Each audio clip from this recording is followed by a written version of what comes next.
Ito yung centrifugal switch. Ito yung kadalasang sira kapag ang motor ay umuugong lang tapos hindi umaandar. Yan yung problema kasi nila dito sa motor. Laging nasisira, umiinit daw yung wire. So ito na ilagay ko na. Ang trabaho nitong centrifugal switch at saka ito, pag naka standby pa yan, nakaganyan yan. Yan. So ito, nakadikit dito sa contact. Nakaganyan pa yan, start yan.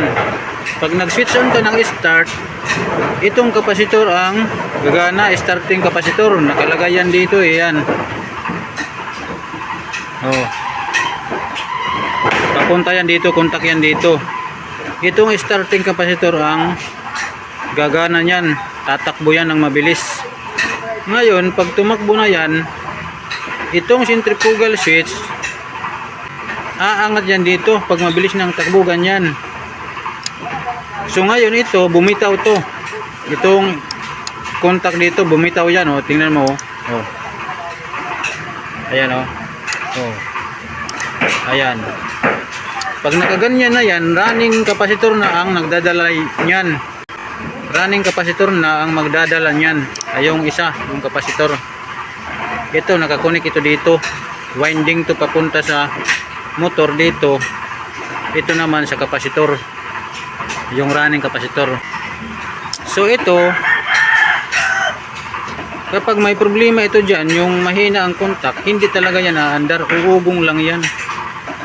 Kapag umuugong lang ang motor, tapos tiningnan mo yung supply, okay naman, yan ang problema dyan.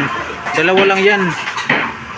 Unang-una, kung hindi sunog yung motor kapag na-check mo, itong dalawa lang ang problema niyan kapag hindi yan nag-start. Posibleng ito, posibleng ito. Kapag maayos naman yung winding ng motor at saka yung mga bearing, kailangan play lang yan, ikutin, ganyan. Oh. Yan, okay ang motor niya, okay ang mga bearing yan pag ganyan mo na ano ba yan. So yan lang ang problema niyan sa mga motor.